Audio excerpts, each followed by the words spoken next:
An art carnival is reopened in Los Angeles after nearly 40 years after it disappeared from Europe. The pop art amusement park is unique. It's hosting iconic pieces from art's greatest, like Salvador Dali and Jean-Michel Basquiat. And that itself sounds amazing, right? Its resurgence in part thanks to one major hip-hop artist whose team wanted to rediscover a lost history with the world. And ABC's Melissa Adan takes us there. It was called the world's first art amusement park back in 1987, forgotten and locked away until it was rescued by major hip-hop superstar Drake. Luna Luna, conceived by Austrian showman Andre Heller, opened on fairgrounds in Hamburg, Germany, where children mounted carousels that were adorned with masterful artwork. When it was originally shown in Hamburg, it was an amusement park ride that had art. And now I think we get to kind of focus on the art and see the amusement in it. The rides featuring artwork by some of the great modern artists of our time. A Ferris wheel designed by graffiti artist Jean-Michel Basquiat. A carousel featuring pop artist Keith Haring's iconic figures. A swing ride spray painted by California street artist Kenny Scharf. But 6 weeks later, the amusement park vanished. And it was meant to go on tour, but as some of the biggest dreams do, it got caught up in, I'm sure, logistics and contracts and things, just moving it around and going on such a, large-scale tour. This was stored for 35 years after that. It did not go on tour. Locked up and stored away in shipping containers for nearly 4 decades, until now. What was your initial reaction when you first saw some of the Luna Luna pieces? It blew my mind. You walked into the old studio warehouse and you were just I'm sure it must feel like how people feel walking into this space. It's unexpected and not something you regularly face.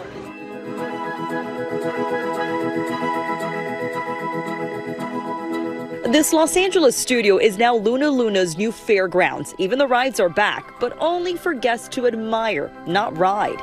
Drake's entertainment firm Dream Crew acquiring Luna Luna, dusting off the iconic collection more than 35 years after it was forgotten. How influential do you find Drake in all of this? Well, I don't think that we would be able to do this without Dream Crew. Putting on a production like this is no small feat.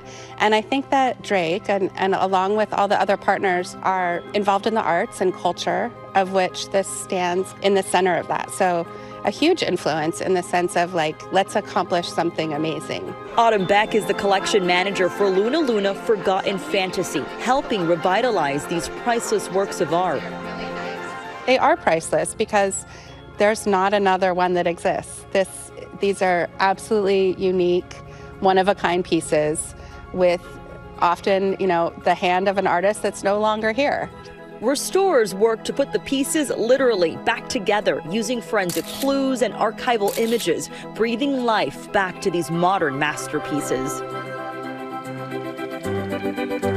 Including a Salvador Dali named Dali Dome, attracting guests of all ages like Sarah and her friends. Art is creativity, and no matter the spectrum of art that you're on, you all are inspired by some sort of painting or some sort of person from whatever age. Closing the gap on a generation and ensuring art is only a ride away. Why do you find it so important that any single person can have access to art and learn about it? Art, music, all of that is just the juice that makes life worth living. We can't get lost in Excel spreadsheets all the time, so let's go do some fun things. Art is the juice that makes life worth living. Right? Yes. Yeah, gotta have the juice there. Many thanks to Melissa for that report. And you can see the exhibit in LA until May 12th. And after that, the exhibition has plans to visit cities across the country. Let's hope it comes east. To New York City, yes.